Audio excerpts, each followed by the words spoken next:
Hey y'all, welcome to Service Art Homestead. It's been a few weeks since I made a video. The last video I posted was the home birth video, and we've just been taking time as a family to kind of get used to having a family of 5. Okay.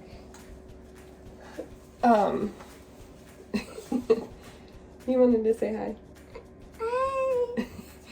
So I just wanted to make another video, give you guys a homestead update, and then I was also going to share some of the things that I've been doing to help recover from this last birth, especially since I lost almost a liter of blood, which was kind of crazy. But with everything that I've been doing, it's really helped me bounce back, and I feel great actually. Since having him, it has been, almost 6 weeks now? But yeah, so just wanted to share some of the things that I've been doing. So right before I had him, I started making smoothies, and I'm gonna put you down for a second. I order a protein mix from Thrive Market. It is a grocery box order that you can do, but this is the one that I order. You can probably find this at Whole Foods too, I would assume, but it is by Four Sigmatic, I think is how you say it.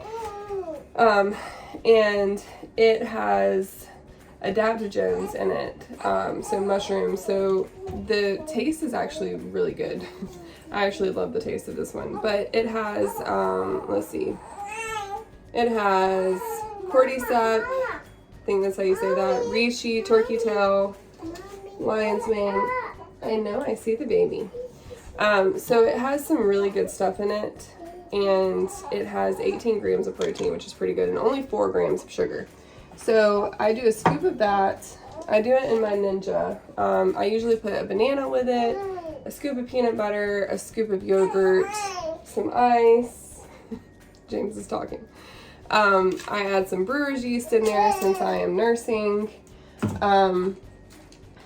I will add, I don't do it every time, but I'll add magnesium, which is by this Ancient Nutrition brand, and vitamin D in there as well, only because my vitamin D was extremely low, which a lot of people's vitamin D is extremely low. If you've never had that checked, I suggest having it checked, especially if you get sick a lot. And then sea moss. And when I first had James, Austin was making my smoothies for me, and he was adding in molasses since I had lost so much blood.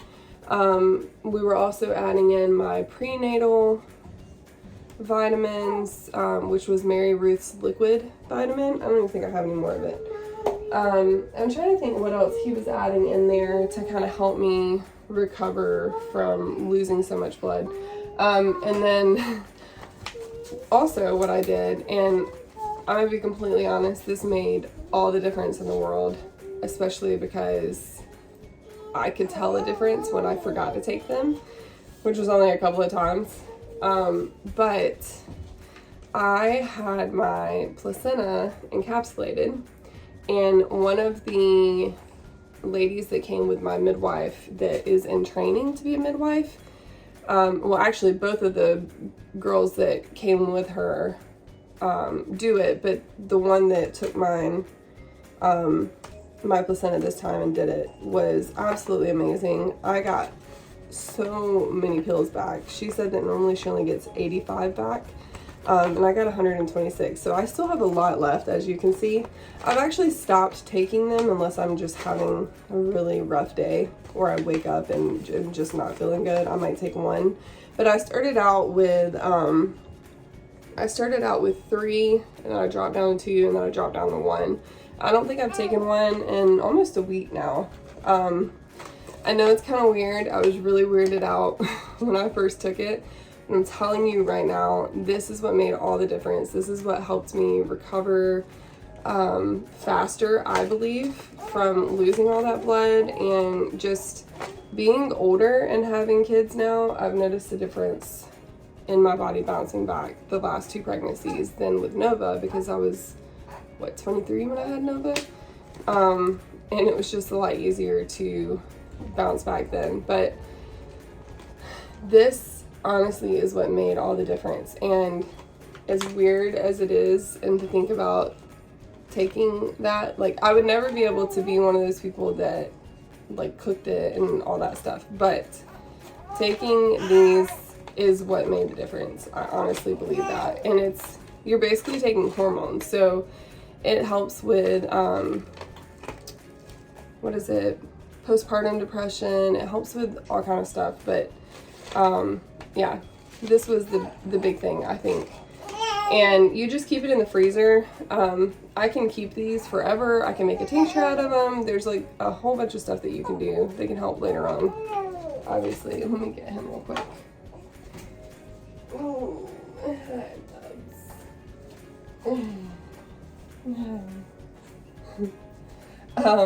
but that is what I've been doing. Then obviously eating a lot of protein for my meals, like eggs for breakfast, meat for dinner. That was a big help. And then I just started drinking coffee again. I was really trying not to. I was really trying to become a tea person, but it's just, I miss my coffee. So I've been trying to do, it's actually the same brand. And I've been trying to do one that's a little bit easier on the gut, hopefully not get addicted. But it also has turkey tail mushroom and probiotics in this one. And I also ordered this from Thrive as well. This is just a really good coffee. I've noticed that it's helped a lot with me not having like bloating issues and that kind of thing from drinking coffee. But anyways, I just wanted to share that, and now I'm going to give you a update of the homestead, and that's what's been going on around here. Okay, y'all, so homestead update. I'm finally, after what, a month and almost a half, I'm getting back outside more, which is great because I'm an outside person and I love getting out here and working with the animals. And James is just still the greatest baby ever.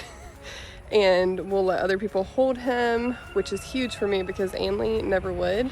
And it was really stressful after she was born, mainly because we moved too when she was 2 weeks old, but she just would not let anybody else hold her, or she would scream, and it was just really stressful. So I'm really blessed with James, and Austin's able to hold him when he has days off.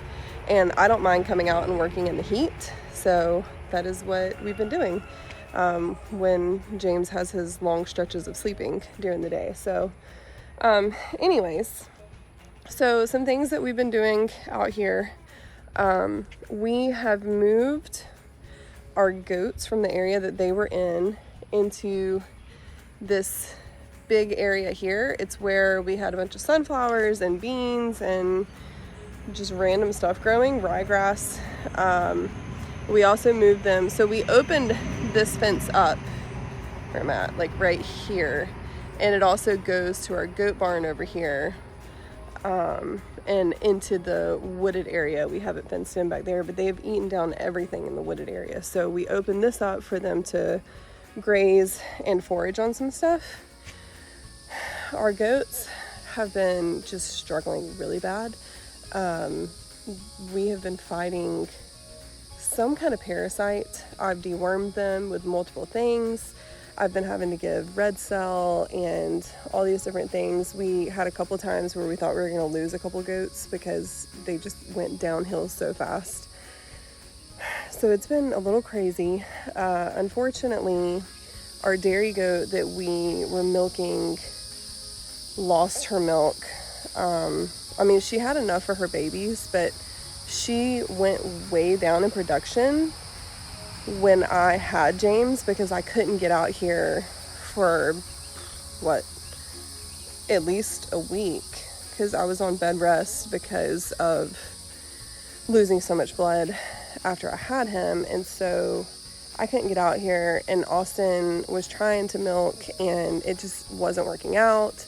And she just lost it all except for the babies. She was able to feed the babies, but we weren't able to get any milk. So we're going to try again when we rebreed them, to hopefully get some milk this time, because that was our goal, was to be able to not have to buy as much raw milk, and supplement it with some goat milk. So hopefully we can do that this next time around. Also, our garden went downhill between the heat, and we got a ton of rain, and we just weren't able to be out here because Austin was helping me after the baby was born, and it was just like a combination of multiple things. Unfortunately, the stuff just died. We've had a major pest problem this year, and we just, I don't know. I honestly don't know what happened. And at this point, we've just kind of like, okay, instead of trying to put in a ton of effort to revitalize what we have, we're just going to throw some chickens in there and let them eat it down and just start over. I am going to get some winter squash and pumpkins, hopefully, if I'm not too late on growing those. I'm going to get that kind of stuff started, maybe in some grower bags, so I don't have to worry about weeds and all that stuff, so we can have a fall harvest. But as of all the other stuff, I think we're just going to kind of try again next year, and hopefully we've learned more lessons with what we have going on. I think we need to test our soil as well to see what's going on with that, but we're learning, and that's, you know, the whole point of Homestead. So I'm trying to stay positive. We're all trying to stay positive and just, you know, learn from what's happened and move on. And honestly, like, we couldn't really help a lot of it because we had a baby, and you know, James comes before anything else, so and our family comes before anything else, so we had to focus on him after he was born, and I had to heal myself so that I could get back out here. So that's what's been going on. So we moved the goats over here. They're able to forage. I think we've somewhat gained a little bit of control on whatever was going on with them. I'm hoping that the foraging helps move them along with getting better as well. And then we moved the pigs. So the pigs used to be back here. The pigs used to be over here in this big area. So we actually moved them in here to where the goats were. I came through and put down diatomaceous earth down before it rained and obviously washed it all off. But I put diatomaceous earth down in here because it was just full of muck and just crazy because it was raining so much. And I think that was part of the problem with the goats. But I put diatomaceous earth down, put some pine shavings down. I'll get back to that area in a minute. But we moved the goats, or the pigs, over here, hoping that they would help eat down a lot of this green. And they've eaten some of it, but I think it's just been so hot that they just do not want to come out here and eat a bunch of stuff down, because it's just miserable out during the day out here.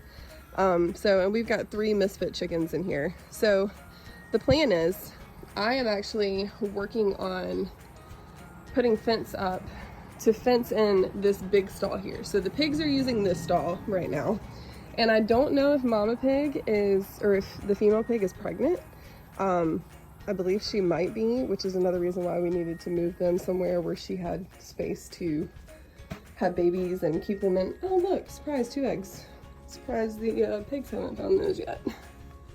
These are from our misfit chickens.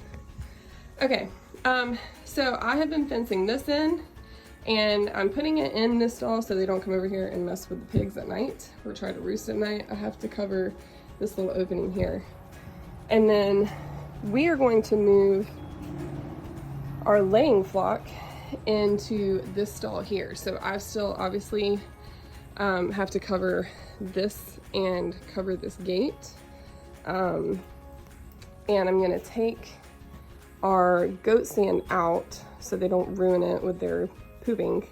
But we're gonna put them in here, and we're actually gonna take our 3 misfits in here.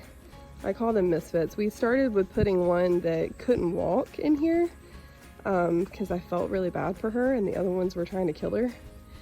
And she survived and is hobbling around now.